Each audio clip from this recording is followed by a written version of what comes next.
පස්සේ මට හම්බුනේ කොහොම උගාත්ම පුරුදු මොකෝ. දැන් අර රුවන් මාත් එකකට පොඩි වෙනසක් කරන්න ඕනේ මේ සංශෝධනයක් කරන්න ඕනේ මේ තාම අවුරුදු 25ක් වෙලා නැහැ අපි අමාත්‍යාංශෙට අපි ඇවිල්ලා අවුරුදු 20යි. හැබැයි අවුරුදු 20 ඇතුළේම හම්බෙච්ච අය මෙතන ඉන්නවා. ඒක හරි සන්තෝෂයක් සහ මම ලැබපු ජීවිතේ ලොකු භාග්‍යයක්. මේ පසුබිමත් එක්ක අපි පටන් ගනිමු. අද කතා කරන් දෙන්නේ මොකද මම හිතේ තාම කෙටි කාලයක් උදේ මට තියෙන්නේ. මේකෙදි ඇත්තටම අපි අපේ වාස්තුකාවට අදාළව මම සකස් කරේ. මේකෙදි ගොඩක් කතා කරන්න ඕනේ මොකද මට ඔබට පාරම්පරික දැනුම ගැන කියලා දෙන්න. මොකද මම හොඳට විශ්වාස කරනවා. මට වඩා හොඳට ඔබ ඒක දන්නවා. මා ඒ තැන ඉඳලාමයි කටයුතු කරන්නේ. ඒ නිසා මා ගත්ත සමහර අත්දැකීම් සහ අපි කරපු දේවල් ගැන රුවන් මහත්තයාගේ පොත ගැන ඊට ගොඩාක් හැඳින්වීමක් කරන්න තමයි මම බලාපොරොත්තු වෙන්නේ. මම 2000 අවුරුද්දේ විතර පරිසර අමාත්‍යාංශයට ආවට පස්සේ මේ එක වෙලාවක මගේ පොඩි තුවාලයක් වෙලා මේ මම ගෙදර ඉන්නකොට මම ගියා ගමේ වෙද මහත්තයාලා. ඊට පස්සේ අපි ඉඳලා සම්ප්‍රදාය විදිහට මුලක් රෝල්ලක් අරගෙන ගිහිල්ලා තමයි මම කතා කරන්නේ. දැන් මට ඒ ප්‍රතිකර්මය කරලා එතුමා මට කිව්වා බුලත් ගැන ගොඩාක් තොරතුරු කියලා. මේ බුලත් අතක් සම්බන්ධව තියෙන බුලත් අතක් විතරක් නෙවෙයි ඒක සම්බන්ධව තියෙන ගොඩාක් තොරතුරු. මට ඒ වෙලාවේ හරි ආස හිතුණා බුලත ගැන පොඩි මේ බුලත් ගැන පොඩි ආටිකල් එකක් කරමු. ඊට පස්සේ මම ඕක ගැන තොරතුරු හොයාගෙන ගියාට පස්සේ විශාල තොරතුරු ටිකක් අපේ පාරම්පරික තොරතුරු. ඊට පස්සේ මම ඕක ඒ දවස්වල අපිට පුළුවන්කම තියෙන විජේ පත්‍රේ මම ප්‍රකාශ කළා. ඊට පස්සේ දරුවෝ දෙන්නෙක් විතර මට කෝල් කරලා තව තොරතුරු ටිකකුත් ඇහුවා පත්‍රේ ලියක පදනම් කරගෙන. ඉතින් මට හිතුනේ හුඟා කුංචි දෙයකින් අපිට වැඩි තොරතුරු ප්‍රමාණයක් එදියට දෙන්නට පුළුවන්. සමහරවිට අපි නොදන්නා තොරතුරු ගොඩක් අපිට ගන්න. බුලත් අතක් නැත්නම් බුලත් කුරුල්ලක් ගැන බුලත් කොළේ ගැන විශාල ජන ප්‍රවාද ඇදහිලි විශ්වාස වක්තිලෙන් සිලිත්‍රිත් ගන්නවා. හැබැයි මේ බොහෝ කුංචි දෙයක්. ඒ නිසා අපිට තාම කුඩා දෙයක විශාල දුරකට ලොකු පරතරයකට යන්නට පුළුවන්. ඒක තමයි මම දකින්නේ මේ පාරම්පරික දැනුමේ තියෙන විශ්මය ආගමය විදියට. අපි පාරම්පරික දැනුම ගැන කතා කරනකොට පාරම්පරික දැනුම කියලා සාමාන්‍ය දැනට පිළිගන්නේ යම් නිශ්චිත භෞගෝලීය ප්‍රදේශයක ජීවත් වන ජනතාව සතු දැනුම ඒ ප්‍රදේශයේ ජනතාව සතු පාරම්පරික දැනුම කියලා. මේකට විවිධ අර්ථකථන තියෙනවා. එසේ වෙතත් අපිට හිතා ගන්න පුළුවන් යම් නිශ්චිත භූගෝලීය ප්‍රදේශයක ජීවත් වෙන ජනතාව සතුව පවතින දැනුම. ඒ ප්‍රදේශයට අනන්‍ය වෙන්නත් පුළුවන්. ඔවුන් සතුව විතරක් තියෙන්නත් පුළුවන්. මෙන්න මේ දැනුම අපි සඳහන් කරනවා හඳුන්වනවා පාරම්පරික දැනුම. ඒතර පාරම්පරික දැනුමේ තියෙන ප්‍රධාන ලක්ෂණ කීපයක්. මේක නොදැක්කත් අපිට චුට්ටක් ඕක ගැන කල්පනා කරලා කියන්න පුළුවන්. පාරම්පරික දැනුම වැඩි ප්‍රමාණයක් ගමන් දැන සාමාන්‍ය ගමන් සම්පූර්ණයෙන්ම ගමන් කරන්න මුක පරම්පරාවෙන් නැත්නම් කටවහරේ සාමාන්‍යයෙන් අපි කියන කටවහරේ කියලා පරම්පරාවකින් පරම්පරාවට යනවා. ඒ පරම්පරාවට උරුම වෙනවා. ඒ පරම්පරාව කරා තව පරම්පරාවට ගමන්. තව එකක් තමයි ස්ථානීය සුවිශේෂය. මේක ඉංග්‍රීසියෙන් කියනවා මේ ලොකේෂන් ස්පෙસિෆික්. ස්ථානීය සුවිශේෂය. සමහර වෙලාවට මේ තේරුම් ගන්න පුළුවන් මෙහෙම. ලක්දල කියන ස්ථානයක විතරක් සුවිශේෂී වෙන එතන විතරක් හම් වෙන පාරම්පරික දැනුම දිලා වෙන කොහෙවත් හම් වෙන්නේ නැහැ. එනිසා අපි කියන ස්ථානීය සුවිශේෂී. තව එකක් තමයි සංස්කෘතික සුවිශේෂී. යම් සංස්කෘතික සාධකයක් මත ජන කොට්ටාශයකට අනන්‍ය වෙච්ච පාරම්පරික දැනුමක් තියෙනවා. එතකොට සංස්කෘතිකවත් සුවිශේෂී වෙනවා. අනිත් එක තමයි මේ දැනුම වෙනස් වෙනවා. හොඳ උදාහරණයක් තමයි අපි හිතමු දැන් හාරිස් පත්තු වගේ පැත්තක දැන් මගේ මව ඇයිගේ මුල්ගම ගල ගෙදර හැබැයි දැන් හිටිය අනුරාධපුරේ එතකොට අර අවුරුද්දට හදන පත්මානුවේදී එහෙම ගලකෙදිරිත් දාපු දේවල් දාන්න විදිහක් තිබුණේ අනුරාධපුරේ. එතකොට මේ පැත්තට ගල හැබැයි ඒකින්ද හත්මාලු හදන්න නැතුව හිටියෙත් නෑ. අර සිවිතට හත්මාලු හැදුවා දාන්න පුළුවන් දේවල් හොයාගෙන. ඒ නිසා දැනුම සමහර අවස්ථාවල වෙනස් වෙනවා. මේකෙදි මේ ස්ථානීය සුවිශේෂී වෙන එක ස්ථානීය විතරක් නෙවෙයි සමහරට පරම්පරාව විතරක් සුවිශේෂී වෙනවා. මට එක්තරා අවස්ථාවක අපේ තොරතුරු එකතු කරලා හම්බුණා විතරවිය ඔබ දන්නේ නැහැ විතරවිය කණු කපන්න අපි තියාගන්නවනේ මේ වපුරන්න කලින්. එක්තරා පවුලක් හිටියා තාමත් ඒකත් ඉන්න කළුවගල එයාලා සතුව විතරක් තියෙන සුවිශේෂී දැනුමක් විතරවිය තා වේගෙන් කණු කපනවා. ඉතින් අපි හුවා දැන් ওই දැනුම තව කෙනෙකුට දෙන්න බෑ. ඔවුන්ගේ දැනුම දෙන්නේ නැහැ දෙන්න නම් ඒ පවුලේ කෙනෙක්ව විවාහ කරගන්න ඕන.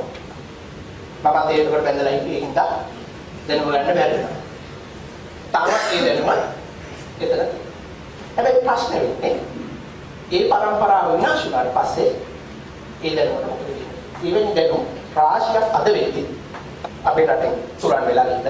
ඉතින් සමස්ත ලෝකෙම දකින්න පුළුවන් සාධකයක් මේක. මේ වගේ පාරම්පරික දැනුම මේ විදිහට වෙනස් වෙන්නේ. ඔබට හමු වෙලා ඇති පාරම්පරික දැනුම විවිධ නම් වලින් විවිධ ලේඛනවල සටහන් වෙනවා. පාරම්පරික දැනුම විදිහට තියෙනවා. සමහරවිට මේකම අපි කියන දේශීය දැනුම කියලා. අර්ථකථන වල පොඩි පොඩි වෙනස්කම් තියෙන්න පුළුවන්. ඒත් එක්කම දේශීය ඥානයේ විදිහට තියෙනවා. සාම්ප්‍රදායික දැනුම කියලා තියෙනවා. පාරම්පරික ඥානයේ විදිහට තියෙනවා. ඔක ඉංග්‍රීසියෙන් දෙකත් ඔය විදිහටම තියෙනවා. local knowledge, traditional knowledge, local wisdom, indigenous knowledge. මෙන්න මේ වගේ විවිධ විදිහට මේ දැනුම හඳුන්වන නමුත් ඕකේ සමස්තය ගත්තාම සඳහන් ගත්තාම එකම දෙයක් වෙන තමයි කතා කරන්නේ. මේ හැම එකකම අර මා කලින් පෙන්නපු පදාවේ තිබුණ අර ලක්ෂණ. ස්ථානීය සුවිශේෂී වෙනවා. ගතික දැනුමක් වෙනවා. ඒත් එක්කම සංස්කෘතික සුවිශේෂී වෙනවා. මුඛ පරම්පරාවෙන් පරම්පරා හරහා ගමන් කරනවා කියන ලක්ෂණ ටික මේ සියලුම නම් වලින් හඳුන්වන දැනුමේ දකින්න පුළුවන් වෙනවා. දැන් රුවන් මහත්තයා කතා කරා පරිසර අමාත්‍යාංශය ගැන. එතකොට දැන් අපිට සාමාන්‍යයෙන් හිතන පරිසර අමාත්‍යාංශය පරිසරය ගැන තමයි වැඩ කරන්නේ. ඇයි මේ පාරම්පරික දැනුම ගැන වැඩ කරන්නේ? මේකටත් බොහොම සුවිශේෂී පසුබිමක් තියෙනවා. අපි දන්නවා 1992 පරිසරය හා සම්බන්ධව කතා කරද්දී ලෝක ඉතිහාසයට සුවිශේෂී වසරක් එනවා. ඒක තමයි මිස්ටර් සමුළුව පවත්වපු වසර. ඒ දාවිදා තුර ලෝකේ පැවතිච්ච ඉහළතම පරිසරය හා සම්බන්ධ සමුළුව. මේ සමුළුව ඉතාම සුවිශේෂීයි. මේ සමුළුව තුලින් තමයි පරිසරය හා සම්බන්ධව ඉතාම සක්‍රියව ක්‍රියාත්මක වෙන අන්තර්ජාතික සම්මුතින් තුනක් එළි දැක්වෙනවා. ඒකෙන් එක සම්මුතියක් තමයි මේ ජෛව විවිධාත්මක සම්මුතිය නැත්නම් පාරම්පරික මේ ජෛව විවිධත්වය පිළිබඳ අන්තර්ජාතික සම්මුතිය. මම කියන ඔගේ සම්මුතින් තුනක් එළි දැක්වුණා කියලා. සම්මුතියක් කියන්නේ මොකක්ද කියන එක දන්නව නේද? මොකක්ද සම්මුතියක් කියන්නේ? නිකන් අපි හිතමුකෝ මොකක්ද අපිට මේ මම මේ කතාව අහන්නේ නිකන් සමහර දැන් අපි කියාගෙන ඉන්නේ අපිට තේරුන්නේ නැත්නම් එහෙම පොඩක් ප්‍රශ්නයක් ඉස්සරහට මොකද්ද සම්මුතිය? නිකන් ඉතින් සම්මුතියක්. ඒකකතාවය. එතකොට මේකට පාර්ශ්ව එකකට ගන්න වඩා වැඩි ගණනක් ඉඳලා ඕන අතර යම් එකකතාවයකට එනවා. එතකොට මෙවැනි සම්මුතියක් තමයි අන්තර්ජාතික ජෛව විවිධාත්මක සම්මුතිය. නැත්නම් ඉංග්‍රීසියෙන් මේක කියන convention on biological diversity. දැන් මම කියවනේ 1992 සමුළුවේදී ඔය වගේ සම්මුතියන් තුනක් එක සමුළුවෙන් එළි දැක්වුවා. එකක් තමයි මේ ජෛව විවිධාත්මක සම්මුතිය. දෙවෙනි එක තමයි දේශගුණ විපර්යාස පිළිබඳ ප්‍රාමගත සම්මුතිය. තුන්වෙනි එක තමයි කාන්තාරීකරණය පිටු දැකීම පිළිබඳ අන්තර්ජාතික සම්මුතිය. ඔන්න ඔය සම්මුති තුනම මේ 1992 පැවති සමුළුවෙන් එළි දැක්වුවා. ඒකින් අපි දැනට මේ සම්මුතින් දෙකක්ම අදාළ වෙනවා. දැන් මේ රුවන් මහත්තයා කතා කරන මේ දේශගුණ විවිධත්වය පිළිබඳ මේ සම්මුතියත් මේකට පැත්තකින් සම්බන්ධ වෙනවා. අපි ඍජුව කතා කරන්නේ ජෛව විවිධාත්මක සම්මුතිය සම්බන්ධව. මේව දකින්නේ 1992 අවුරුද්දේ මේ ඓතිහාසිකව ලංකාව ඔය සම්මුතිය අත්සන් කරපු ජයග්‍රහණය. ඒතකොට 1992 අපි ඔකට අත්සන් කළා. ඕකේ පාර්ශ්ව රාජ්‍යයක් බවට පත් වෙලා කටයුතු කරනවා. මෙන්න මේ අන්තර්ජාතික ජෛව විවිධත්ව සම්මුතිය මේකේ වගන්ති තියෙනවා 45ක් විතර. මෙන්න මේ වගන්ති ගානේ 8 වෙනි වගන්තියේ J කියලා උප වගන්තියක් තියෙනවා. මෙන්න මේ 8J වගන්තිය යටතේ අන්තර්ජාතික ජෛව විවිධත්ව සම්මුතියේ 8J වගන්තිය යටතේ ඒකේ සඳහන් වෙනවා පාරම්පරික දැනුම සහ දේශීය ජනතාව පිළිබඳ. මෙම සම්මුතිය පාර්ශ්ව රාජ්‍යයන් විසින් පාරම්පරික දැනුම සංරක්ෂණය කිරීමට සහ එම දැනුම දරා සිටින දේශීය ජනතාව ආරක්ෂා කිරීමට සහ නගා සිටුවීමට වගකීම් දරයි කියලා මේ සම්මුතියේ තියෙනවා. එතකොට මෙන්න මේ කොටස පදනම් කරගෙන තමයි පරිසර අමාත්‍යාංශය, ඒකට පරිසර අමාත්‍යාංශය ජෛව විවිධත්ව ලේකම් කාර්යාලයේ පාරම්පරික දැනුම සම්බන්ධව වැඩසටහන් දියාල කරේ. මේ වැඩසටහන මුලින්ම අපි ආරම්භ කරනවා 2003 අවුරුද්දේ ජාතික වශයෙන් එතන ඉඳලා විවිධ වූ වැඩසටහන් ක්‍රියාත්මක කළා. මට මතකයි එක්තරා අවස්ථාවක අපි තිබ්බා අපේ අමාත්‍යාංශයේ පාරම්පරික අල ප්‍රදර්ශනය. දමයන්ති ගොඩමුණ්ඩ මහත්මිය තමයි ඒකේ මූලිකත්වය ගත්තේ. ඒකෙත් අපි මට මතක විදිහට අල වර්ග 7-8ක් තම්බලා පොළොත් එක්ක පිඟානක තියලා අපි ලබා දුන්න ඒවක කීටි අමාත්‍යතුමාට ප්‍රධාන අහුම්ට විදිහට ආවේ. එතුමා පුදුම වුණා. මෙච්චර තියෙනවද අපේ රටේ? සමහරවිට අපි දමයන්ති මහත්මිය මේක මම හිතන්නේ හොඳටම දන්නවා. ඒ කාලේ කැලලක් තම්බලා තිබ්බට පස්සේ අපි දකින්න එක පාටක් හැබැයි අල වර්ග 7-8ක් එක පිඟානක තම්බලා පොල් ටිකක් මෙතන දාලා තිබ්බට පස්සේ කොච්චර ලස්සනද කියන එක අපි දන්නවා. එතකොට පාරම්පරික දැනුමේ තියෙන විචිත්‍රත්වය අපිට පෙන්වන්න පුළුවන්. ඉතින් මෙන්න මේ විදිහට අපිට පාරම්පරික දැනුම සම්බන්ධව අපේ විවිධ වැඩසටහන් ක්‍රියාත්මක කරන්න පටන් ගත්ත පරිසර අමාත්‍යාංශය හරහා. ඉතින් අපි මොන ශාස්ත්‍රවලද පාරම්පරික දැනුම තියෙන්නේ? පොදු එකක් අතනොත් සෑම ශාස්ත්‍රයකම පාරම්පරික දැනුමක් තියෙනවා. අපේ දේශීය වෛද්‍ය ක්‍රමේ මම හිතන්නේ මට මේ කලහරත් මහත්තයා උදේ එනකොටම කිව්වේ ලක්කල පැත්තේ තියෙන බෙහෙත් පැලෑටි සම්බන්ධව පොතක් කරා. එතකොට මේ පැත්තේ තියෙන පාරම්පරික දැනුම සාමාන්‍යයෙන් අපි මේ වෙනකම් කරපු තොරතුරු රැස්කිරීම වලදී අපිට වැඩිපුරම පාරම්පරික දැනුම හම් වෙලා තියෙන දේශීය වෛද්‍ය ක්‍රමය. ඒ හා සම්බන්ධව තියෙන පාරම්පරික දැනුම. එතකොට මම මේ කතාව ඔබට ඉදිරිපත් කරන්නේ ඔබ ශාස්ත්‍රයේ කටයුතු කරද්දී මෙන්න මේ ශාස්ත්‍ර වලට සහ මේ අමතරව තව හැම ශාස්ත්‍රයකම තියෙනවා පාරම්පරික දැනුම ඔබට ලැබෙනවා. ඒ දැනුම දරන සුවිශේෂ පුද්ගලයන් හම්බෙනවා. සමහරට මේ පරම්පරාවේ අවසාන පුරුකනේ. ඒ නිසා එවැනි අවස්ථාවල කිසිම විටක මඟ හරින්න එපා ඒ තොරතුරු ගන්න. මොකද ඔබ කරන්නේ විශාල ජාතික මෙහෙවරක්. පාරම්පරික දැනුමේ තියෙන ප්‍රධානම දේ තමයි මේ සුදුසු නැති අයට පත් කරන්න ඒ දැනුම දෙන්නේ නැහැ. මට මතකයි මේ අපේ සුප්‍රකට නර්තන ශිල්පියෙක් වෙච්ච නර්තන ආචාර්ය කෙනෙක් වෙච්ච සුරබා ගුරුනාන්සේගේ එක වීඩියෝ ක්ලිප් එකක් මම එතුමා දැකලා නැහැ සජීව. වීඩියෝ ක්ලිප් එකක් මම බුඩා කාලේ මම දැක්කා. මම ඒකට 6 පන්සලේ ඉන්නේ නැති. එතුමා කියනවා එතුමාගෙන් අහනවා එයා ඉන්ටර්වයුව කරන කෙනා දැන් ඔබතුමා සතුව මේ තියෙන සුවිශේෂී දැන් උඹ කියලා කස්තිරම් ගහන්න උඹ කපණේ කියලා තමයි කියන්නේ. එතකොට මේ දැනුම අනිත් අයට දුන්නේ නැත්තේ. එතකොට එතුමා කීප දෙනෙකුට දීලා තියෙනවා. එතුමා එක වෙලාවක කියනවා මේ වීඩියෝ ක්ලිප් එකේ තාම ජාතික රූපවාහිනියේ මේක අනිත් අයට කියොත් මේකෙන් හරි වැඩක් ගන්න. එහෙම දේවල් හුඟක් වෙලාට පාරම්පරික දැනුමේ කියනවා. මම දැන් ජයතිස්ස මහත්තයා හුඟක් ගන්නවා ඒක. හරි. වැරදි කෙනෙක් අතරපත් වෙන්න දෙන්නේ නැහැ. ඒ හින්දා වෙන්නේ අපේ පුස්කොළ පොත් වගේ දේවල් ගොඩාක් ඔය සංස්කෘත වගේ භාෂාවලින් ලියවිලා තියෙනවා. වැල් අකුරු වලින් ලියවිලා. හරි. වැරදි කෙනෙක් අතරපත් වෙන්නේ නැහැ. වෙන ගැට දාලා. එතකොට දේශීය වෛද්‍ය ක්‍රමයේ දේශීය කෘෂි කර්මාන්තය වාරි කර්මාන්තය වාරි තාක්ෂණي මේ ගැන මම හිතන්නේ තා සුවිශේෂී පුස්කොළ පොතක් ගැන කතා කරනවා.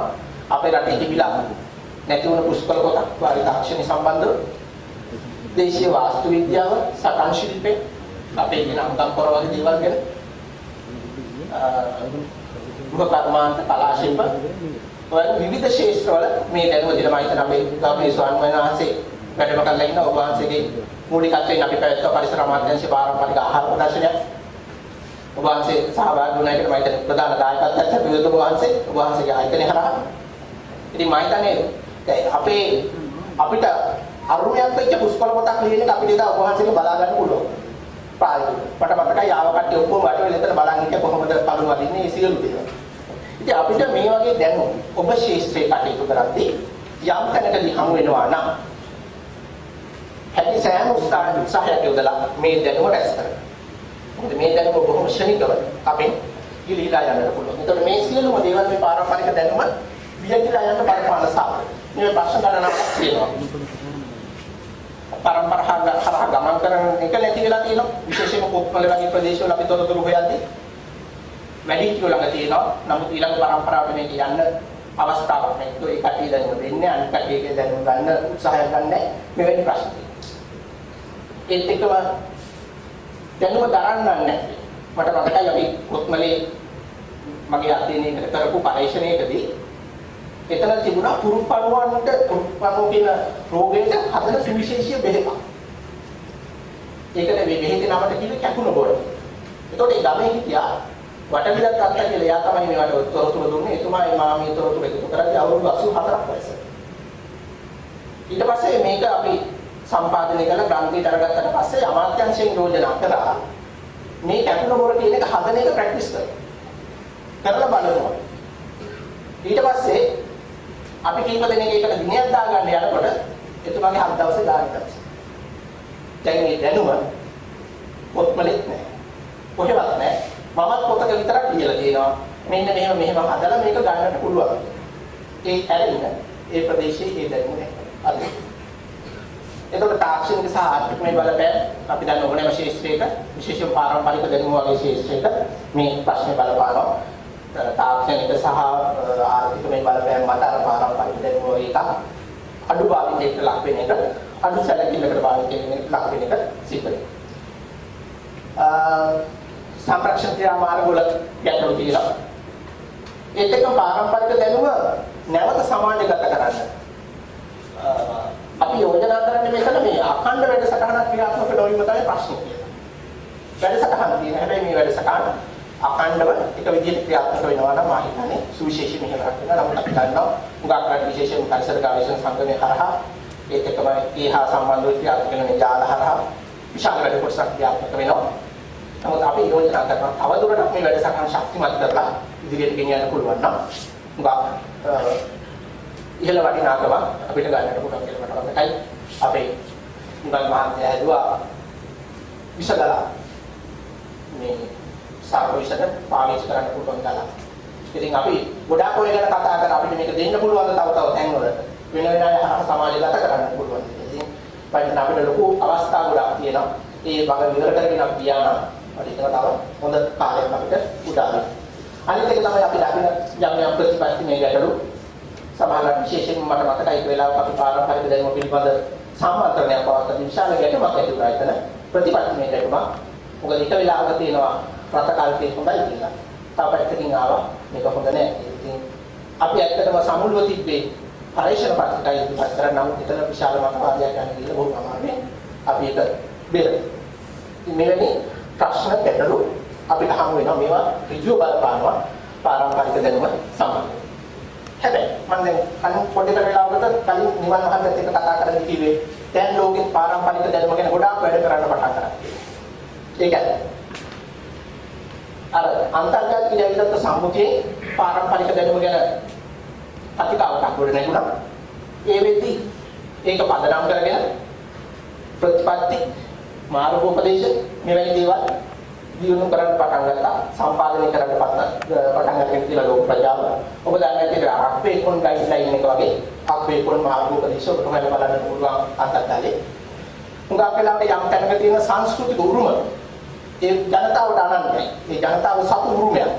එතකොට අපි හිතමු යම් සංවර්ධන යෝජනා ක්‍රමයකදී එවැනි සංස්කෘතික උරුම විනාශයට ලක් වෙනවා. ඒවා තව තැනකට ගෙනියන්නට වෙනවා නම් මෙන්න මේ වගේ මාර්ගෝපදේශ භාවිතා කරලා ඒවා සම්පාදනය කරන්න පුළුවන්.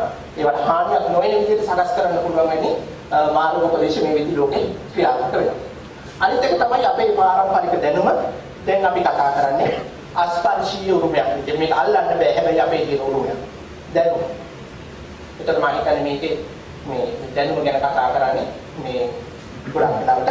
එතකොට මේ වැඩසටහන තුලදී කොහොමද මේ knowledge management නැත්නම් දැනුම කල්පනා කරන්නේ ක්‍රියාත්මක වෙන්නේ කියලා. ඉතින් මම හිතන්නේ ඔබගේ ශාස්ත්‍රයේ කටයුතු කරද්දී මෙවැනි දැනුම ඔබට හමු වෙනවා නම් ඒ දැනුම සංරක්ෂණය කරන එක තමයි මේ කල්පනා කරන්නේ පළවෙනි ක්‍රියාමාර්ගය වෙන්නේ. මොකද නැත්නම් අපි සියලුම සැලසුම් සකස් කරලා දැනුම එකතු කරන්නේ යද්දී දැනුම විනාශ වෙලා මට වෙච්ච දේවල් වෙනවා. එතකොට මේකේ බොහොම මෑතක දැන් ක්‍රියාත්මක වෙනවා තමයි ගෝලීය වැදගත් කෘෂි උරුම පද්ධතිය. මේක ඉංග්‍රීසියෙන් කෙටියෙන් හඳුන්වනවා විකාස් කියලා. වහලා ඉන්නේ ගෝලීය වශයෙන් වැදගත් කෘෂි උරුම පද්ධති ප්‍රකාශයට පත්. මට මතකයි අපි ඔය කතා කරමු මුලින් කියම්මායි වර්ක්ෂොප් එකේ හදිසියේ එක දවසක් දැනුවා මෙහෙම එකක් ක්‍රියාත්මක කරන්න යනවා. ඔයාලගේ රටවල් වල මොනවද තියෙන්නේ කියලා මට මතකයි නිකල් මහත් එකක් ඉදිරිපත් කරා මම එකක් ඉදිරිපත් කරා. ඉතින් ලෝකේ කොහොම කතිකාවතක් ගොඩනගගෙන ඉන්නවා. හැබැයි දැන් මේ වෙනකොට මේක සෑහෙන ඉහළ ප්‍රවණතාවයකට ඇවිල්ලා තියෙනවා. මේක තමයි මේ ඉතිහාස කියලා හඳුන්වන්නේ මේකේ ඉස්සරහ ආයතනයේ හරහා ක්‍රියාත්මක වෙනවා. මේක ඇත්තටම උත්සාහ ගන්නේ ඊටාම සුවිශේෂී කුසි උරුම පද්ධති ලෝක උරුමයන් විදිහට නගා සිටවන්න නැත්තම් ප්‍රකාශයටපත් කරනකොට ඕන තරම් මේක අන්තර්ජාලයේ සර්ච් කරන්න පුළුවන් ඉතිහාස කියලා ගැහුවා ඔබට මේ තොරතුරු ලබා ගන්නට පුළුවන්. එතකොට මේ ඉතිහාස එකක් විදිහට නැත්නම් ලෝක උරුම කුෂි පද්ධතියක් විදිහට දැන් මේ වෙද්දී 36ක් විතරයි ලෝකේ හඳුනාගෙන තියෙන්නේ. ඒකෙන් එකක් ලංකාවේ තියෙනවා අපේ ඊළඟ පද්ධතිය. මෑතක දැන් මම දැන් අවුරුදු දෙකකට කලින් විතර මේක ප්‍රකාශයටපත් වුණා. ලංකාවේ තියෙන ගෝලීය වශයෙන් වැදගත් කෘෂි විමුක්ත පද්ධතියක් විදිහට අපේ ඊළඟ පද්ධතිය. මෙතන ජනසිතකයෙන් සන්තෝෂ වෙන්න පුළුවන්. ඒ තුළ සම්පූර්ණයෙන්ම තියෙන්නේ අපේ පාරම්පරික දැනුම. අපි කොහොමද පාරම්පරික පරිසර පද්ධතියක් කල්පනා කරන්නේ කියන්නේ. ඔබ අසා ඇති අපේ තියෙනවා ලස්සන වචන ටිකක්. මම මේ පරිසර පද්ධතිය ගැන ආවකින්ද කතා කරන්නේ. අර දෙනිය ලන්ද වැද්ද ඕවිත මූකලාන මහ මූකලාන කියන වචන ටික ඔබට හම් වෙනවා ඇති ශේෂ්ත්‍රේ කටයුතු කරලා. හම්බෙලා තියෙනවද? කවදාකවත් අපි මූකලානට කියන්නේ නැහැ නේද දෙනියට? දෙනියට මූකලාන කියලා කියන්නේ නැහැ. හැබැයි ඒක අපේ පාරම්පරික දැනුම හරහා අපේ පරිසර පද්ධති කොහොමද වර්ගීකරණය කරලා තියෙන්නේ නම් කරලා තියෙන්නේ කියන විදිහ. හැබැයි අපි විද්‍යාත්මකව පරිසර පද්ධති පරිසර විද්‍යාත්මකව නම් කරද්දී ඔයිට වඩා වෙනස් විදිහකට නම් කරලා තියෙනවා. අපි කියනවා දෙක්කලාපීය සදාහරිත වැසිවනාන්තර. ඊනිකලාපීය කටුපඳු සහිත ලංගුපි. සවානා වනාන්තර. ඔය විදිහට එනවා. හැබැයි එතනදී අරතරම් පුංචි තත්යකට ගිහිල්ලා නේ අපි ඉස්සරහ මට්ටමකින් නතර වෙනවා විද්‍යාත්මකව. හැබැයි බලන්නකො අපේ දේශීය දැනුම හිම නැහැ. අපි ගිහිල්ලා තියෙනවා බෙදලා යන්න පුළුවන් අන්තිම තැනට ගිහිල්ලා වක්කඩ ළඟට ඔතන ගිහිල්ලා තියෙනවා. අයිහින්ද ඕන තරම් අපේ කුමුරුවල් වල දෙනියවල් ලන්ද බැද්ද මූකලාන මහ මූකලාන මේ විදිහට තියෙනවා. ගමේ අය හොඳට දන්නවා දෙනියේ බැද්දේ ලන්දේ තියෙන පැල මොනවද? ගස් මොනවද? ඉන්න සත්තු මොනවද? හැමතැනකම ඒ පරිසර පද්ධති වල ඉන්න ජීවීන් හොඳට අඳුරගෙන තියෙනවා. ඒ නිසා ඔබ ශේෂ්ත්‍රයේ කටයුතු කරලා ඔය වෙන වචන එනවා. හොයාගන්න මේ තැන් වල ඉන්නේ කවුද? මොන සත්තුද? මොන ගස්ද? මොන පැලද? කොයි වගේ තැනකටද දෙන්නේ කියන්නේ? කොයි වගේ තැනකටද උවිත කියන්නේ? බඩවැටි කියන්නේ මොන වගේ තැනකටද කියන එක තොරතුරු හොයාගන්න. ඒවා ඉතාල වෙලා. මොකද පාරම්පරික දැනුම පදනම් කරගෙන අපේ පරිසර පද්ධති කොහොමද බෙදලා තියෙන්නේ කියන එක ඉතා සුවිශේෂ ලක්ෂණයක්. මට මතකයි ඊතර වෙලාවකට විල්පත්තු පැත්තේ අපේ අමාත්‍යාංශයේ කාර්යාලයේ කියද්දී වයසක අපේ කතා කරනවා. මහත්තයා මේ පැත්තේ ඉස්සර තිබුණේ මේ අලිකොටි වලස් වීගේ කැලයක් නේ කියලා. අලුවීර ගස් තියෙන අලිකොටි වලස් වීගේ කැලයක්. ඒ වගේම තව අවස්ථාවක මට මතකයි කුරුවිට පැත්තේ ඒ වයසක මහත්මයෙක් වයෝවෘද්ධ කෙනෙක් එතුමා කියනවා මේ පැත්තේ මහත්යෝ තියෙන්නේ මේ නාසපු කියන කැලයක්. බලන්න කොයිද වෙනස? වේලිකලාපේදී අර මහත්මයා කිව්වේ පළුවීර බුරුත කැලයක්. හැබැයි තෙත් කලාපයට ආවට පස්සේ ඔහු කිව්වේ මේකේ තියෙන නාසපු කියන කැලයක්. අපි ඔය විදිහට හල්දුන් මුල්ල බෙරගල කොස්ලන්ද වගේ පැත්තකට ගිහිල්ලා ඇහුවොත් මොන වගේ කැලයක්ද ඔය පැත්තේ තියෙන්නේ කියලා මේ කට්ටිය කියනවා මේ පැත්තේ තියෙන මහත්යෙක් කොනේ කැලයක් නැත්තම් බෙහෙත් කැලයක්. බලන්න කොයිතරම් දුරට පරිසර පද්ධතිය ඇතුලේ තියෙන ශාක ප්‍රජාව ඉන්න සත්තු ශාක කොහොමද පිටිටලා තියෙන්නේ කියන මේ සියලුම දේවල් පාරම්පරික දැනුම ඇතුළේ ඉතාම හොඳට විමර්ශනය කරලා තෝරලා බේරලා තමයි මේ කරලා තියෙන්නේ. අපි දන්නවා වේලිකලාපයේ ගත්තොත් වේලිකලාපීය වනාන්තරවල ප්‍රමුඛ ශාක විශේෂය පල්වීර බුරුත. ඉතින් බලන්න මහත්මයා කියලා තියෙන හරියට හරි පරිසර විද්‍යාත්මකව හරි. තෙත් කලාපයේ ගත්තොත් නාසපු කීන තමයි ප්‍රමුඛ ශාක විශේෂය. ඒ වෙලාවේ මේ පැත්තවල කොයි වෙලාවකවත් කියන්නේ පල්වීර බුරුත. අර හඳුන් මුල්ල කොස්ලොක් මේ බෙරගල කොස්ලන් වගේ පැත්තක තියෙන සමාන. එතකොට ඒ කට්ටිය කියනවා බෙහෙත් කැලයක් නැත්තම් නෙල්ලි කැලයක්. නෙල්ලි මේ ගුළු අරලු මෙවැනි ශාක. ඒ නිසා මේ පාරම්පරික දැනුම ගැන කතා කරලා තාම හොඳට තොරතුරු ටික එකතු කරගන්න ඔබලාට කියනවා නම් පරිසර අමාත්‍යාංශ ඔබ මේ ප්‍රකාශයට පත් කරන්නත් පුළුවන්. නැත්නම් පරිසර අමාත්‍යාංශ ප්‍රකාශයට පත් කරනවා නම් ඒ සඳහා අවස්ථාවක් තියෙන්නේ.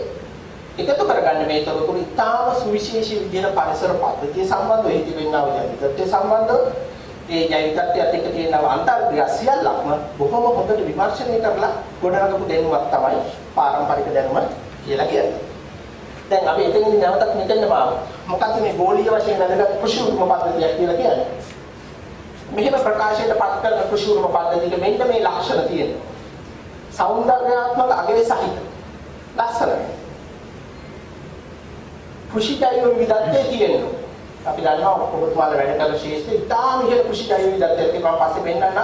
ලංගල පැත්තේ, නකල්ස් පැත්තේ, පිටවල පැත්තේ කොයිතරම් කෘෂි ජෛව විවිධත්වයක් තියෙනවද කොච්චර එකක් පාවිච්චි කරනවද කියලා. පොරොත්තු දීමේ හැකියාව රෙසිලියන්ට් එක නැත්තම් දේශගුණික විපර්යාසවල පොරොත්තු දීමේ හැකියාවක් තියෙන මොනේ පද්ධතිය.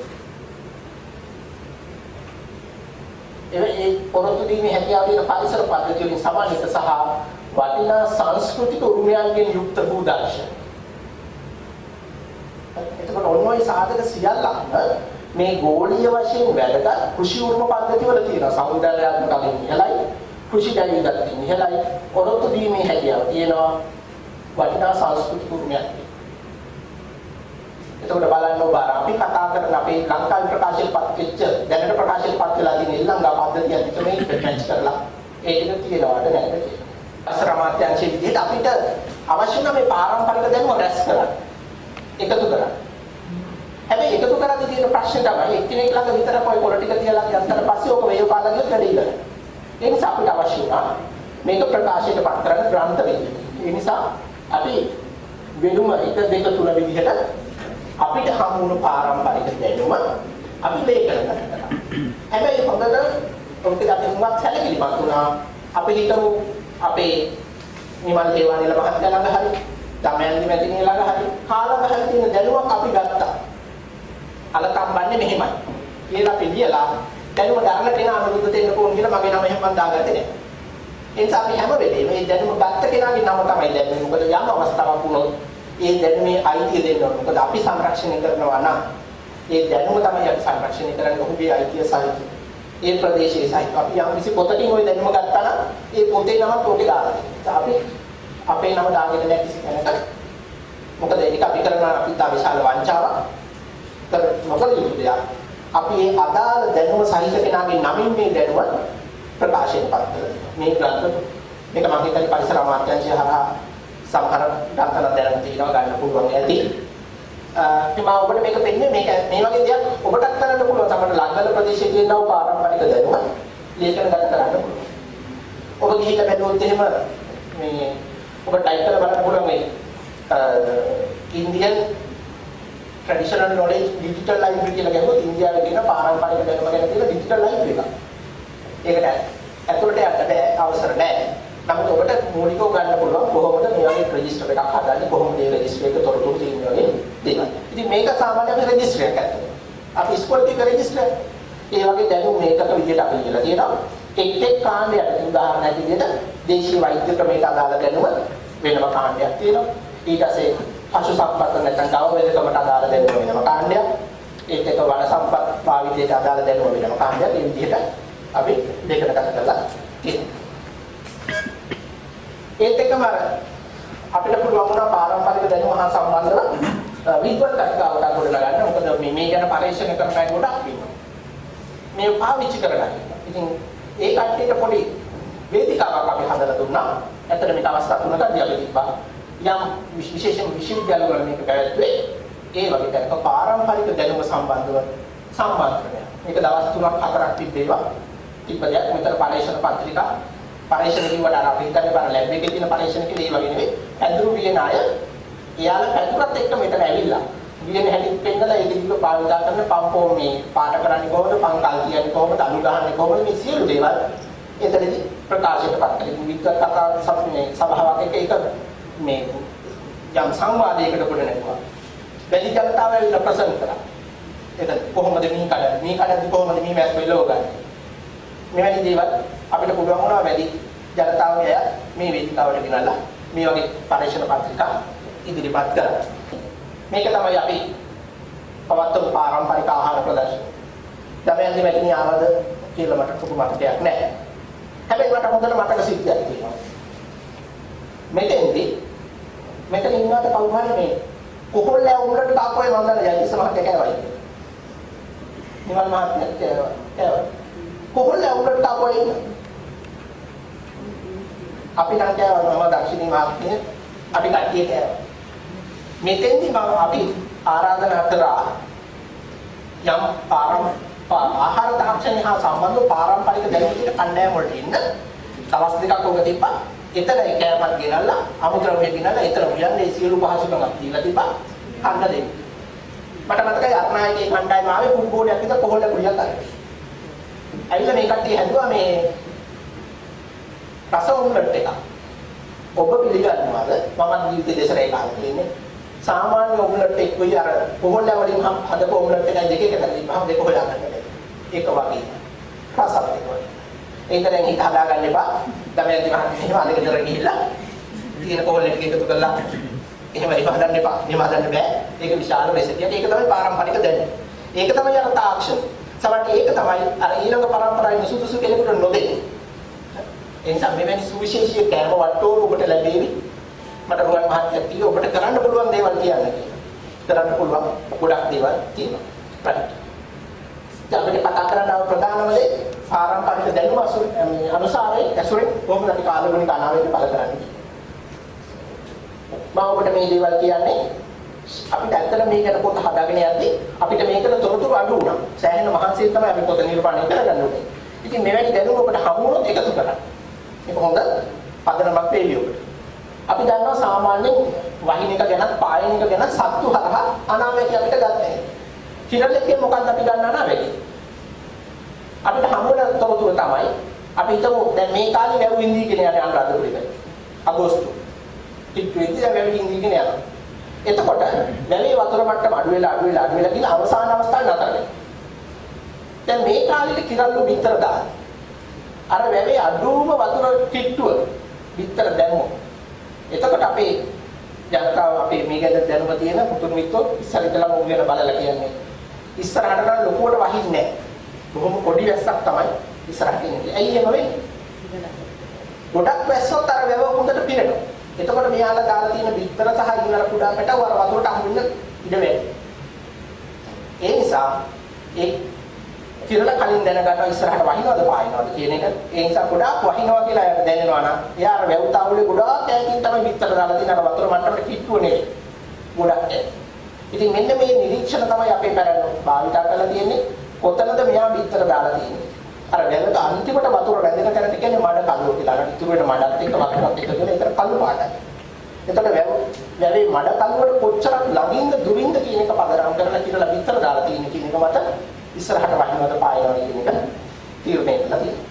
ඊළඟ එක තමයි වැහි විහිණියෝ. වැහි විහිණියෝ කොහොමද පියාඹන්නේ? විශේෂයෙන් අපි කියන නිකිණි මාසේ මැදක් වේදී නැත්නම් නිකිණි මාසේ ආරම්භයේදී වැහි විහිණියෝ හද පියාඹනවා නම් ඉස්සරහට වැස්සක් එනවා. අනිත් එක තමයි උකුස්සෝ.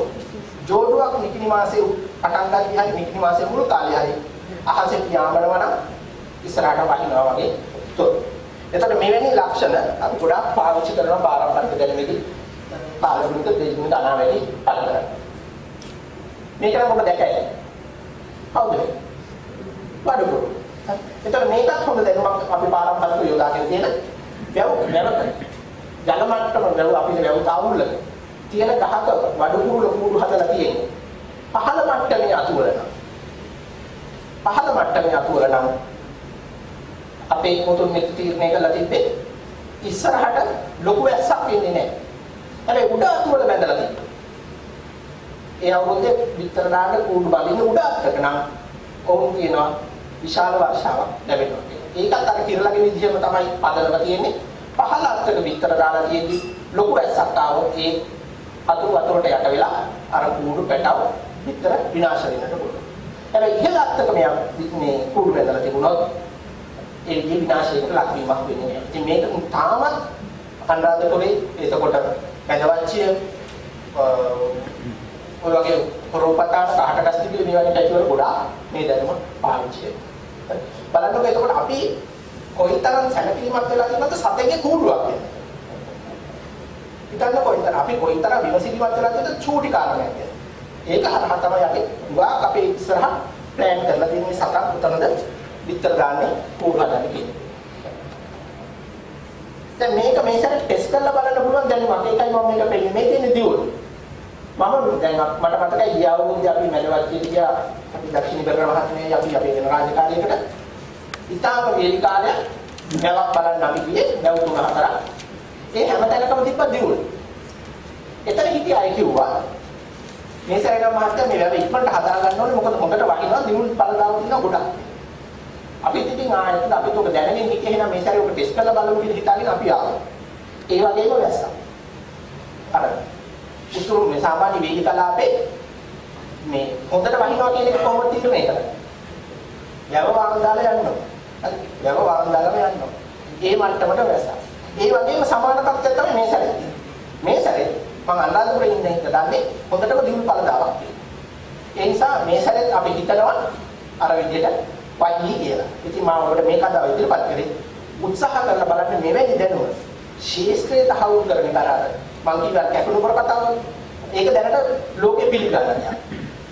ජනිතත් සම්මුතියේදීත් මම හිතන්නේ දැන් අලුතෙන් ටෙන්සිල් වල වගේ එක අලුතෙන් එකතු කරලා තියෙනවා මේ දැනුම ශාස්ත්‍රීය තහවුරු කරන්න. ඒ නිසා ඔබට පුළුවන් මෙන්න මේ වගේ දැනුම් අරගත්තාම මේක ලියලා තියා ගන්න එක විතරක් නෙවෙයි මේක තහවුරු කරලා බලන්න ශාස්ත්‍රීය මේක ඇත්තටම වෙනවද කියලා. අරුවන් මහත්තයා කිව්ව එක තමයි මේවා වෙනවද කියලා අපිට හොයලා බලන්න වෙනවා. ඒ නිසා හොයලා බලන්න මේ වගේ දේවල් වෙනවද කියලා. මේක අතිතාව සුවිශේෂීය සහ ආකර්ෂණීය දැනුම අපි එකක් පොඩ්ඩක් අපේ තියෙන පාරම්පරික දැනුම මේක විශේෂයෙන්ම අපිට මුල්ම කාලේ හම්බුනේ ගල්ගමු ප්‍රදේශයේදී මේ දැනුම කුඹුර කොටාගෙන යන්නේ අපිට සමානට හම් වෙන අර කපුට්ටේගේ උලක් අපේ කැපෙන උදුරු තලේ කැපිලා අයින් වෙනවා. ඒකට අපිට ඒක හරස්කඩ පේනවා. ඒ කපුටු වල තියෙන මෙන්න මේ අර මුලින් තියෙන රාලිය අතර වගේ විදිහට විතරක්. අපේ මුතුන් මෙතන කිව්වේ ලොකුවට වහින්නේ නැහැ. හරි කපුටු වල මෙහෙම කෙලින් විතරයි තියෙන්නේ. හැබැයි මේ උඩකට කැපෙන පස්පිඩේ අර කපුටු වලක් හරස්කඩකට කැපිලා අන්න අර යු අකුර වගේ හැඩයකට මේක තිබුණොත් ෆෝන් කියනවා ඉස්සරහට ගොඩක් වහිනවා. ඒක කොහොමද කියන්නේ? මෙන්න මේ යු අකුරේ මුලින් කප්පොට්ටයි ඉන්නේ මෙතන නම්. මේක තමයි පළවෙනි අවස්ථාව. මෙතන ඉන්න පුළුවන් වයස අඩු වෙනවා. හැබැයි ගොඩක් වහිනවා නම් පොළොවට වතුර එකතු වෙනවා. මේ ගුලටත් වතුර කිරෙනවා. ඒ නිසා මෙයා මොකද කරන්නේ? මෙයා ගිහින් මෙන්න මෙතන.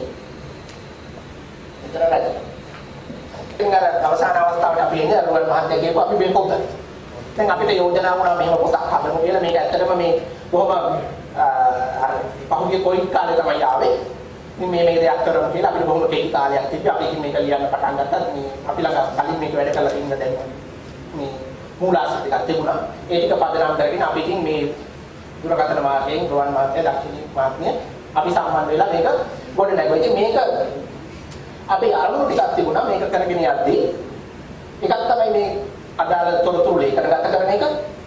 නැවත සමාජගත කරන එක විදිහට වැදගත්. මොකද අපි ලේඛනගත කරලා තියාගෙන වැඩක් නැහැ. නැවත සමාජගත කරන්න ඕන නම් පාරම්පරික දැනුම පිළිබඳ සංග්‍රහය නැත්නම් රෙජිස්ටරින් අර මම කලින් ෆොටෝ තුනක් පෙන්නුවේ ඒකෙන් වෙනස් කරන්න ඕන වුණා අපිට. ඒකකුත් අපි කරා. තව සුවිශේෂී යෝජනාවක් ආවා. අපි උගත් වෙලාවට අපි දන්නවා මේ වගේ රාජ්‍ය ආයතන වැඩ කරනකොට අහන ප්‍රශ්නයක් තමයි ඔයාලා කොහොමද මේකත් එක්ක මේ ජෙන්ඩර් බැලන්ස් එක කොහොමද යන්නේ කියලා. ඕක පුරුදු ගන්න හරි අමාරුයි. නැත්තම් මේ අපේ වැඩ කටයුතුවල කාන්තා පාර්ශ්වය කොහොමද සම්බන්ධ කරගන්නේ කියලා කරගන්න හරි අමාරුයි. මේ ළඟදී අපේ තිබු වැඩසටහනකට අපිට ওই ප්‍රශ්නය ආවා. ඉතින් විදේශීය කණ්ඩායමකුත් ආවා. මේක තිබ්බේ මේ ළඟ දෙත්තොට. දැන් ඔවුන් විශාල වශයෙන් අපිට බලපෑමක් කළා. ඔයාලා වැඩසටහන වලට කාන්තා පාර්ශ්වය සම්බන්ධ වෙන්නේ නැහැ කියලා. ඊට අපි වැඩසටහනට සම්බන්ධ කරා අපි ඕගනයිස් කරා. අපි එතෙන්ට ගියාම 42ක් පිළිගා සමුළුවට සහභාගී වෙලා රැස්වීමට ඔබ පිළිගන්නවද 35ක් කාන්තා. එදයින් පස්සේ අපිට ප්‍රශ්න ආවේ නැහැ. ඇත්තටම අපේ තත්ත්වය හරි වෙනස්. අපි දැන් මොකක්ද ඇත්තද සහභාගීත්වයට ඇත්තද කාන්තාවන්ට ඒ තැන ඉන්න තියෙනවා. මෙතනදිත් අපි කිව්වා පාරම්පරික දැනුම කාන්තාවන් සතු සුවිශේෂී දේවල් තියෙනවා. තාත්තා කොච්චර මහන්සි වෙලා දේවල් ගෙනාවා අම්මා තමයි ඕක තම්බලා වැදලා මොනවා හරි කරලා හැදි ගාලා දෙන්නේ. මට මතකයි ගමේ යද්දි ගොඩ මුණ මහත් දවසක් ලස්සන දෙයක් කිව්වා. මට ඔක හැමදාම මතක් වෙනවා. එතකොට මේ කිව්වා කෙනි හොද්දක් හදද්දී හොද්ද හුරතල් කරන්න ඕනේ කියලා. ඉව නේද නැතිද? ඔය වචනේමයි කිව්වේ. කොච්චර හොද්ද හොදිද අර හැදිකේවත් වැඩක් නැහැ. හොද්ද හුරතල් කරේ නැත්තම් හොද්ද රස නැහැ කියලා. ඇත්තටම ඕක තමයි වචනේ. මේ ඉතින් මම ඒකට තාම try කරනවා. ගෙදර නිකන් ඉන්නලාට ඕක මේ හුරතල් කරන්න හරියන්නේ නැහැ. හරි? වතුර වෙලාවම තමයි නතර වෙන්නේ. හරි? ඉතින් ඕක තමයි අපි කියන දැනුම. ඉතින් අපිට අවශ්‍ය වුණා මේ වගේ දැනුම එකතු කරගන්න. ඊට පස්සේ දක්ෂිණී මහත්මිය ලස්සන යෝජනාවක් කරා. අපි මම ඉදිරියේදී ඒක පොඩ්ඩක් පොඩි කතාවකින් දෙන්නේ. මේක වෙනස් කරන්න රෙජිස්ට්‍රි. හරි?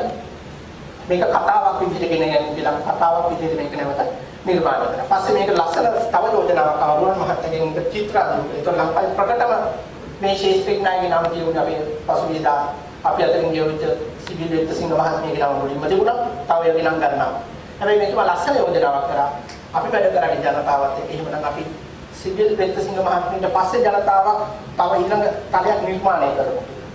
ඊට පස්සේ තව වැඩසටහන් කීපයක් අපි පවත්වාගෙන සාකච්ඡාවට කීපයක් තියලා පාසල් දරුවෝ ටිකක් එකතු කරගත්තා චිත්‍ර නිර්මාණය කරන්න. ඉතින් මම හිතන්නේ ඒක ඉතාම සුවිශේෂී දෙයක් මේ සම්බන්ධව අපි ගත්ත ලියවරක් ඉතින් සන්තෝෂ වෙන්න පුළුවන්. right ඉතින් මේ පොතේ අන්තර්ගතය තමයි නියගේ සම්බන්ධ පාරම්පරික දැනුම තියෙන වර්ෂාව සම්බන්ධ පාරම්පරික දැනුම සහ ස්වභාවික විපත් වලට අදාළ පාරම්පරික දැනුම අපි මේ ග්‍රන්ථයේ එකතු කරා. එතකොට එතෙන්දී අපිට හමු වුණා ශාක විශේෂ වල තියෙන සුවිශේෂී ලක්ෂණ සමාජව මල් ඵල දරන ඒවා. හරි දල්පෝපදේ ඉන්නේ මේ වගේ හැඩ. සත්ත්ව විශේෂ වල චර්යාව, වලාකුළු වල හැඩය, දේදුණු ඇති වෙන හැටි සහ වැසි ලකුණු ශාස්ත්‍රයේ මේ පුස්කොළ පොත ලංකාවේ නැහැ. මේ ලංකාවේ වැසි ලකුණු ගැන තිබු සුවිශේෂී පුස්කොළ පොත පිටානේ අවුත් ගන්න තාමත් තියෙන්නේ. ඉතින් නමුත් එතන ගිය මම මේ කරා අපිට පිටපතක් ලබාගෙන ඒ තොරතුරු එකතු කරා. මෙන්න මේක තමයි ග්‍රන්ථය අපි පොඩි සැකස්මත් වෙන්නේ. අර උඩින් රතු පාටේ පෙන්නලා තියෙන අර මම මුලින්ම පෙන්නපර පාරම්පරික දැනුම පිළිබඳ රෙජිස්ට්‍රි වල දැනුම තියෙන විදිහ. කුඹුරේ හෝ තර පිටකේක බැඳ ඇති ගවයේ වර්ෂාව සමයේ උදේ වරුවේ ඉතා හදිස්සියෙන් මෙන් තනකොළ ආහාරයට ගනී නම් ඉතා ඕමනාවෙන් ගන්නවා නම් සවස් කාලේ වර්ෂාව ලැබිය හැක කියලා මුල් දැනුමේ ප්‍රබලය භාවිතා වෙන ප්‍රදේශයේ වූව දැනුම ලබාගත් අය අපි ගද්දෝක පොතකින් පොතේ නම එහෙම අපි දානවා. හැබැයි අපි ඔය විදිහට නෙවෙයි ඔය දැනුම ග්‍රන්ථයක දැනුම. අපි ඔක පොඩි කතාවක් පොඩි නැගුවා කීප දෙනෙක් අතර පොඩි සංවාදයක් ගොඩ නැගෙන විදිහට කතන්දරයක් කියන විදිහට මේ විදිහට හදලා අපි දැන් ඔය උඹ පැත්තේ කතාවක් කියන කුඹුරේ නැත්තම් තන පිටිනේ බැඳලා ඉන්න හරකේ. වැහි කාලේ උදේ වගේ හදිස්සියෙන් වගේ තරකොළ කනවා නම් හවස් කාලේ වහිනවා. මේ දෙන්නේ අතර යන සංවාදය. ඊට පස්සේ ඔක තව ටිකක් සරසවත් කරන අපි දැන් ආයෙත් ගන්න අර වේලෙලි දිගෙලි කරලා ඉන්න සුගතම්මා වගේ හඳේ කනුවයි තරකිට වගේ තරකොළ කන්නේ. ඉතින් මේ පුංචි ළමයි දෙන්නේ කතා වෙලා. ඉතින් මේ දේවල් මේ අනුසාරයෙන් ඔබට ඉදිරිපත් කරන්න පුළුවන්. ඒත් එක්ක දැන් මේකත් අර විදිහේ තියෙන එක අමු ගහක් උඩ වේගෙන් පස් බැඳලා තිබුත් ඒක වර්ෂාව එනවා කියන ලක්ෂණයක් කියලා මේක බොහොම මේ දැනුම හරි රාගුයි පොඩ්ඩක්. අර මේ ලස්සන තියෙන කොම්පීට් කනුව අපිට හරි ලස්සනයි පාට ගාලා ඔක්කොම තියෙන හැබැයි ඔක ඇතුලේ කොම්පීට් කම්බියක් විදිහට ගත්තාට පස්සේ ඔක හරි රාගුයි. හැබැයි කම්බිය මේකට වෙයිලා තියෙනවා සියලු දේවල්. ඒක තමයි දැනුමක් තියෙන්නේ. දැනුමක් තියෙන අපේ තියෙන සංස්කෘතික බැඳීම් අපේ තියෙන සිවිල් පිළිවෙත් ඔක්කොමත් එක්ක එකතු වෙනවා. ඒ නිසා අපි මේකට එකතු කරා මේ දෙන්නේගේ කතාවක්. මේ අපච්චි කෙනෙක් මේ යනකොට දැක්කා කියලා මෙහෙම මේ අමු ගස්වල දෙයියෝ බැඳලා ඉන්නවා. ඉතින් එයා හිතාගත්ත ආයෙත් ඉස්සරහට වහිනවා. ගෙදර ඇවිල්ලා අර ගෙදර අපි වහින කාලේ ලෑස්ති වෙන දෙයක් තියෙන පාරම්පරික දැනුමේ ගෙදර තියෙන ගරමැස්ස සුද්ධ පරිත්‍ත කරලා දෙවෙනි තැනවම වහලා අපි හදාගන්න. නැත්නම් ඒ කාලේ දාන්න ඉඳලා තියෙනවා. ඉතින් ඒක කරගත්තා කියන දේ තමයි අපි උතර දෙන්නේ.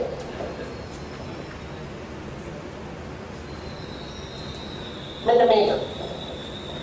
නිකිලි මාසේ කිට්ටුව උකුස්සෝ ඉබල වශයෙන් දහසේ ඉහළ හසේ කෑ ගහමින් පියාඹයි නම් ඉදිරි සති දෙක තුන ආසන්නයේ වර්ෂාව ලැබෙන විදිහ තමයි යන රෙජිස්ට්‍රි. හැබැයි අපි ඔක කතාවක් විදිහට ගොඩ නැගුවා ලොකු වෙහි කාලයක් යනවා. ඉතින් දෙන්නේ අතර කතාවක් යනවා. මේ වැහි ලකුණු වල විදිහට නම් ඉස්සරහට ගොඩක් වහී කියලා යාලා මෙන්න මෙහෙම දෙයක් දැක්කා. නිකිලි මාසේ මුලම මම දැක්කා උකුස්සෝ දෝඩු වශයෙන් අහසේ රවුමට පියාඹනවා. ඉතින් මෙන්න මේ වගේ විදිහට තමයි මේක වෙන ආකෘතියකින් අපි ඔය කතාව ගොඩනගන්නේ. ඉතින් අපිට ඕන වුණේ වැඩි ප්‍රමාණයක් සමාජගත කරන්න දරුවන්ට කියවන්න යොමු කරන්න මේ මොකද රෙජිස්ටර් කියවන්නේ කෙනෙකුට ඒකට ආකර්ෂණයක් වෙන්නේ නැහැ. මොකද ඒක ඇත්තටම ගැළපෙන රෙජිස්ටර් එකක් ප්‍රතිපත්ති සම්පාදකයන්ට පරිශීලනය විතරයි. නමුත් පොදු ජනතාව අතරට යද්දී ඒකේ මාධ්‍යයෙන් වෙනස් වෙන්නේ නැහැ. ඉතින් මේක තමයි අර දරුවන්ට කියලා හදපු චිත්‍රය. ඉතින් මේක යන කුස්සියේ හැදෙන කතාව. කුස්සිය ඇතුලේ ඔය මේ දේශික මේ නියගයක් දැස්ස වෙහි කාලේ එයි කියලා හිතනවා. ඒකින්ද ඇලපාරක් හදනවා. ඉතින් ඒ ඇලපාර හදන්න අපේ තිබ්බ පාරම්පරික ක්‍රමේ තමයි අර එක ගෙදරකින් කෑම දෙනවා. ඉතින් කෑම දෙන සිද්ධියක් ඔකේ යනවා. ඒකට අදාළ චිත්‍රය තමයි ගම් ගෙදරක කුස්සියක් ඇතුලේ කොහොමද මේ කතාව ගොඩ නැගෙන්නේ කියන එක. මේකෙම තව චිත්‍රයක් මම මේ ඉදිරිපත් කරේ ඔබට කොහොමද මේ දරුවෝ මේක යොමු කරගත්තේ කියන එක. ඒ නිසා මම ඔබට කියන්නේ හැම වෙලෙම පුළුවන් තරම් වැඩි ශාස්ත්‍රයකට මේ කටයුතු යොමු කරන්න ගොඩක් අය සම්බන්ධ කරගන්න. එතකොට අපිට විශාල තොරතුරු ටිකක් ගන්නට පුළුවන්. මම ඔබට යෝජනා කරන ක්‍රියාකාරකම් කීපයක්. පාරම්පරික දැනුම එකතු කරගන්න, ලේඛනගත කරන්න, සමහරට පාරම්පරික ජන උත්සව ඇදහිලි විශ්වාස පිළිබඳ තොරතුරු ඇති ඒ ටික එකතු කරගන්න, කාලගුණ කතාවේදී පිළිබඳ තොරතුරු එකතු කරගන්න, ඒක ගැන පරීක්ෂා කරන්න, අර දියුල් තිබ්බොත් ඇත්තටම වහිනවද කියලා බලන්න. එතකොට මේ වගේ සත්ත්ව විශේෂ ගැන තොරතුරු, ආර්ථික පරිසර තත්ත්වයක් හොඳින් වැඩෙන බෝගුවර්ග, හොඳ තොරතුරු දෙන ශාක සතුන්, ඒත් එක්ක බීජ බැංකුව වගේ මේ වගේ පරිසර පද්ධති වල ඔරොත්තු දෙන බීජ වර්ග අද ගොඩාක් අපෙන් නැසිලා ගිහිල්ලා තියෙනවා, විනාශ වෙලා. මේ දේවල් එකතු කරගන්න, මේ එකතු කරගන්න විතරක් නෙවෙයි ගෝමාරු කරගන්න. ඒකේ පොඩි ගහනයක් හදාගන්න උත්සාහ කරගන්න. ඒත් එක්ක පාරම්පරික කර්මාන්ත කලා ශිල්ප වගේ දේවල් පවත්වාගෙන යනවා. මම මේක ඇතුළේ ගොඩාක් ওই දේවල් තියෙනවා. මෙවැනි දේවල් අපිට ගන්න පුළුවන්. අපේ තියෙන හොඳ අනන්‍යතාවය තමයි අපේ පළාත් වලට ආවෙන්න වෙච්ච ආහාර තියෙනවා. පළාතම නියෝජනය කරන්න පුළුවන් ආහාර තියෙනවා. ඔබ වැඩ කරන ප්‍රදේශෙත් එක්ක සමහරට ඒ ගමටම සුවිශේෂ වෙච්ච ආහාර තියෙනවා. මා කියවර අරණායක මේ කොහොල්ල යමුලට එකම. මට මතකයි එක වෙලාවක මේ ආචාර්ය පණ්ඩුල ඇඳුන මහත්මයා කියනවා මේ කිරිවාණගල් ලෑන්ඩ් ඒකට ඉතින් මට ස්වාමීන් වහන්සේගේ නම මතක නැහැ. සුබුති ස්වාමීන් වහන්සේ මොකද උන්වහන්සේ දෙසරක් වළඳලා තියෙනවා කියන්නේ. එතකොට මේ පණ්ඩුල ඇඳුන මහත්මයා ගිහින් තියෙන උන්වහන්සේ හමුවේ. ඒතර උන්වහන්සේ ගිහින් තියෙනවා මේ දානේ පිළිවෙල කරපු ඒ මෑණියන්ගේ ගෙදරට නම් එතුමිය ජීවිතුන් අතර ඉඳලා නැහැ. කිරිවාණගල් ලෑන්ඩ් කියන අපේ ඉතිහාසයේ තියෙන එක. හරි. හදන්න යන්න එපා. මේක මතකයි සමහරවිට දක්ෂිණ මහත්මිය මතකයි දුවල් මහත්මියට මතකයි අපිට තිබුණ පොඩි වැඩමුළුවක්. මේ වැඩමුළුවේ දවස් කිහිපයක් අපි හිටියා. මම නිකන් සාමාන්‍ය කෙනෙක්ට මේක. ඒ වැඩමුළුවේදී මේක නෙවෙයි. මේකට කලින් තිබුණ වැඩමුළුවේදී පොඩි අපිට වැඩමුළුව ෂෝ ඉන්න තැන් ෂෝ. හැබැයි පොඩි අවුලක් අපිට තේරුණා නිකන් කෑම හරිනේ වගේ කියන්නේ කෑම හරිනේ නෙවෙයි. මේ වැඩේට කෑම එක මැච් වෙන්නේ නැහැ වගේ. පොඩි දෙයක් අපිට දැන් අපි ඉතින් කතා වුණා ඊට වඩා වෙන කෑම එකක් දුන්නා නම් හොඳ නැත්නම් අපිට එහෙම කියලා අපි ඉතින් හිටියේ. හැබැයි ඉතින් ඊට පස්සේ වැඩේ ඉවර වෙලා අපිට මේව ශේෂ්ත්‍රචාරිකාවක් ආවා. ඉතින් බලපුවම ලයිනල් මහත්තයා නේද? ලයිනල් මහත්තයා මෙහෙම කෑම එකක් සම්පූර්ණ කරලා තිබ්බා. ඉතින් අපි අතන දවස් 5ක විතර ඇලියස් එක මෙතෙන් ඉවර කරා. හරි ඒ තරම් රසවත් ඔය කෑම. ඔය කෑම එක මේ විදිහට තමයි පිළිදන් කරලා තිබ්බේ. බලන්න මේක කොච්චර වටිනාකමක් තියෙනවද සහ අනන්‍යතාවක් තියෙනවද? ඔය කෑම එක කොච්චර රසවත් කියනවද?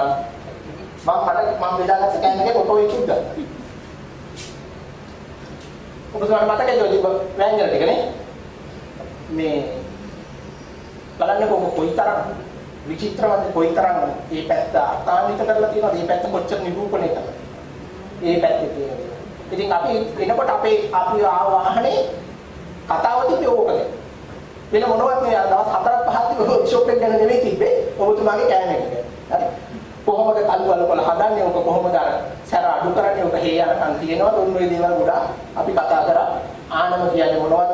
කොල්ලු ආනම කියන්නේ මොනවද? නින්ගට ආනමයි කොල්ලු ආනමයි වෙනස මොකද්ද?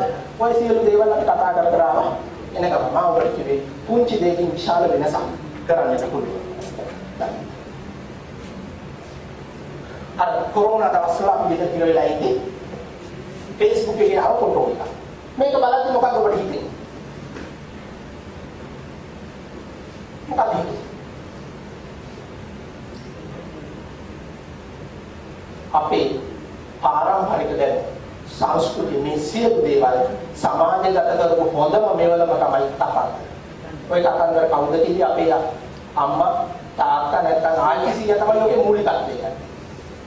ඉතින් අපි පුංචි කාලේ හරි ආසයි අම්මාලට හරි ආච්චි ළඟ හරි ලැබිලා රෑ වෙනකම් කතන්දර අහන්න. හැබැයි දැන් තත්ත්වය ඕනෝකයි. අපි කතන්දර කියන්නේ නැහැ. කියන්න අපි දන්නේ නැහැ. අපේ උන් අහන්නේ නැහැ. මේ ලෝකෙ තමයි තමයි. හැබැයි ඔබ පිළිගන්නවද අපේ ඔය කතන්දර සියලු දේවල් යන්නේ මේ තොරතුරු යන්නේ කතන්දර. අපේ කතන්දර හරි ප්‍රබලයි. ලොකු සමාජ පරිවර්තනයක් කරන්න තරම් ප්‍රබලයි. ලොකු සංරක්ෂණයට යොමු කරන්න තරම් ප්‍රබලයි. ඒ නිසා ඔබ වැඩ කරන ක්ෂේත්‍රයේ නිවැරදි කතන්දරය එකතු කරගන්න. මම හිතන්නේ තව පොතකටත් මා යෝජනාවක් කරනවා මහත්තයා අපි කියනවා මේ සත්තු ගැන ගස් ගැන හොඳ කතන්දර එකක්. හොඳ කතන්දර. ඒ වගේ ඇත්ත නැත්ත වෙන දෙයක් ඇයි ඒක පැත්තකින් තිබ්බත් ඒ සතා වෙන සමාජයේ යම් වටිනාකමක් නිර්මාණය කරන්න ඒ කතන්දරය හරි ප්‍රබලයි. ඉතින් අපිට එකතු කරන්න පුළුවන් නම් ක්‍රියාත්මක කරන්න පුළුවන් නම් ඔබ තව අලුත් තේමාවක් මෙතන තියෙන ඔබ දකින්න ගස් මේ මල් ටික. ඔය හැම මලකට කතාව තේරවිල්ල අද පෙරලියක් මොකක් හරි අර යටින් තියෙන ඉතින් නිල් කටරොල් ඔබ හොඳට දාගන්න. බලන්නකො සීගිරි කුරුපුඩි වල 108 වෙනි කවිය ඔය මල ගැන තියෙනවා. ඔතන තියෙනවා කනමල් බොනමල් සියලු දේවල්. අර මේ පැත්තේ මේ තියෙන නරිනගුට නරින්ගේ නගට වගේ ඉඳලා නරිනගුට කියලා. හරි.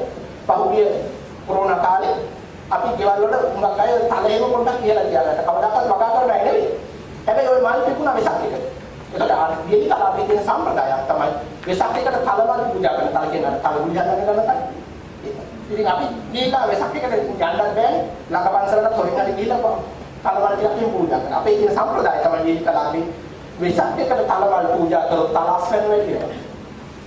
ඒක වෙනවද නැද්ද කියන එක වෙනවද? හැබැයි බලන්න අපේ තියෙන සංස්කෘතික සමතිය නේද?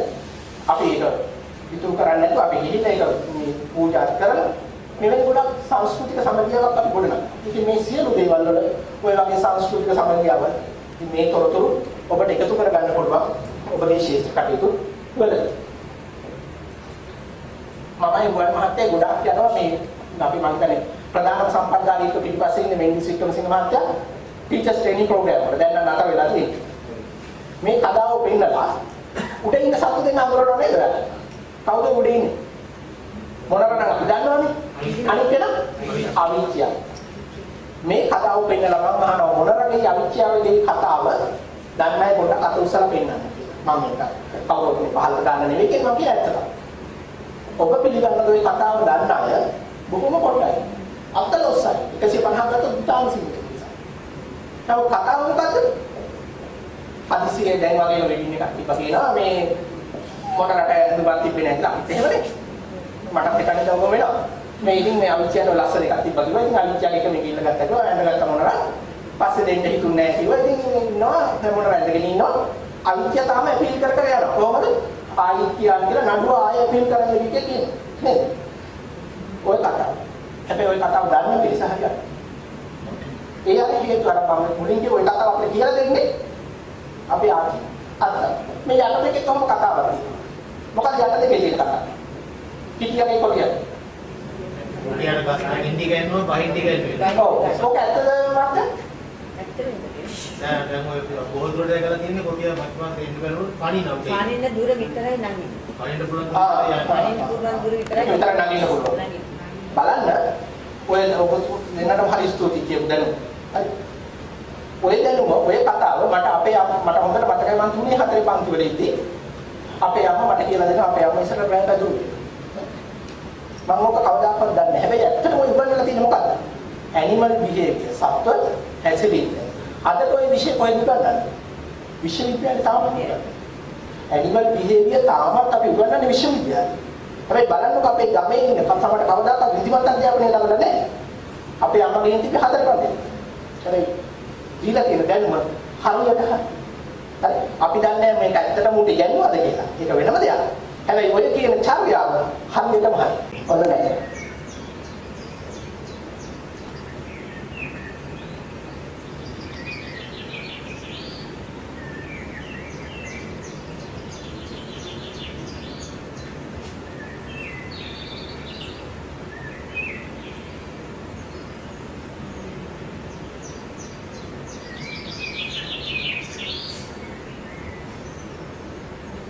ini bakal goyangnya batang ini.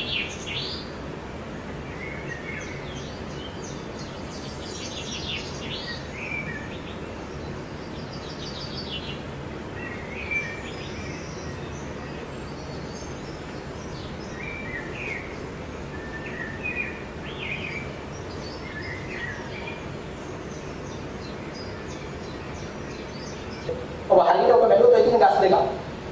Hari ini melu video kita. දස් දෙකක් කියන්නේ අපිට හොඳට තේරෙනවා අර පාරම්පරික දෙන්නේ කතන්දර වලින් කියලා තියෙන දේ බොහොම පහසුවෙන් නගිනවා අර සාමාන්‍ය කිලෝ 100ක 200ක ගෝණයක් මුෙක් අල්ලගෙන උනත් නගිනවා. හැබැයි පිටින් බහින්නේ ඕක තමයි අපිට කතන්දර වලින් කියලා දෙන්නේ. බලන්න කතන්දරේ කොයිතරම් ප්‍රබලද ඇනිමල් බිහේවියර් එක ඉතා සංකීර්ණ විෂයක් අපිට උගන්වනවා. ඉතින් මේකේ ඇදී වස්තුවේ විශ්වාස ගොඩාක් ඔබ පැත්තේ ඇති. ඔය දේවල් එකතු කරගන්න කටයුතු කරද්දී මේ තියෙන කාලා අපිට ලියන්න ඕන වෙච්ච එකට අපි එකතු කරපු මේ නෙළුම් මලක්. නෙළුම් මල හා සම්බන්ධ සංස්කෘතික වටපිටාවල් ගණනාවක් තියෙනවා. අපේ ගංගා වහන්සේ වැඩම ඉන්නේ අත් නෙළුම් මලක් පිට. එතන ඉඳලා මහා මායා දේවිගේ සිහිනේ ඉඳලා හැම තැනකම පියු පිට වැඩිම මේ සියලු දේවල් නිශ්ශබ්ද කතා මණ්ඩපේ ගල්කණු නෙළුම් දණ්ඩක් වගේ. හරි අපේ සම්මතකට පහළ නෙළුම් පොකුණ පරණ චිත්‍ර අපි මුත්තර බස්නාහිර පළාතේ ජාතික පුෂ්ප මේ පළාත් පුෂ්පය අපිට සුදු නෙළුම් හරි ඒත් එක්කම ඉන්දියාවේ ජාතික පුෂ්පේ වියට්නාමයේ ජාතික පුෂ්පේ ඉන්දියාවේ පද්මශ්‍රී සම්මානය ඔය වගේ සියලු දේවල් නෙළුම් එක්ක බැඳලා තියෙනවා හරි අර අනංගයටත් තියෙනවා කියන ඊතල පහ ඔගේ පස්වෙනි ඊතලෙම නෙළුම් තියෙනවා ඒකෙන් විතරම තමයි ආදාළ දෙ වෙනවා කියලා කියන්නේ හරි ඉතින් ඔය නෙළුම් එක්ක තියෙන වත් පිළියෙත් දීවි විශ්වාස දරස්වති මේ වගේ දේවල් ඔබගේ ශාස්ත්‍රීය මේ වගේ අය ඇති අපේ දේශීය පශු සම්පත් මේ පරිසර වලට ඔපොත්තු දෙන ඒ කට්ටිය එකතු කරගන්න ඉන්නවා නම් සංරක්ෂණය කරන්න මට මතකයි මෙන්ඩිස් මහත්තයා එහෙම කතා කරලා අපි නුවර ගිහලා නතර වෙච්ච වෙලාවක අර තැන්නේ කුඹුර පැත්තේ අපිට ගඟෙන් එහා පැත්තේ පාන්දරට ඇහිලා කුකුළු කෑ ගහනවා ගම්කුළු. අපි හරි සන්තෝෂයෙන් දෙයට අහගෙන. හරි ඉස්සර අපි හැරෙන්නේ ඔය සත්. අපේ දේශීය මේ දෙරවල් පළතුරු වර්ග මේ දේවල් ඉතාම වැදගත් වෙනවා ඔය පැත්තේ වල තියෙනවා නම් සංරක්ෂණය කරගන්න. ඉතින් මට ওই ටිකයි කියන්න ඕනේ උනේ. මම බලාපොරොත්තු වෙන්නේ ඔබට මම මුලින් කියපු දේවයි පාරම්පරික දැනුම උගන්වන්න අවශ්‍යතාවයක් නැහැ මම අදටත් විශ්වාස කරනවා දැනුත් විශ්වාස කරනවා ඔබ මට වඩා ගන්නවා. අවශ්‍ය වෙන්නේ මේ දේවල් සංරක්ෂණය කරගන්න එකතු කරගන්න නැවත සමාජගත කරන්න දායක වෙන්න. ඒ සඳහා ශක්තිය ධෛර්යය ලැබෙන්න කියලා ප්‍රාර්ථනා කරනවා. ඒත් එක්කම පරිශන ගවේෂණ සංගමය අරහත් ක්‍රියාත්මක වෙන උතුම්බල අරහත් ක්‍රියාත්මක වෙන වැඩසටහන සර්වපකාරයෙන් සාර්ථක වෙන්න අපිට හොඳ පාරම්පරික දැනුම් සංරක්ෂණ වැඩසටහන පුදුමේ නිර්මාණය කරන්න හැකියාව ලැබෙයි කියලා බලාපොරොත්තු වෙමු. වන්නියන්ලා බොහොම ස්තුතියි.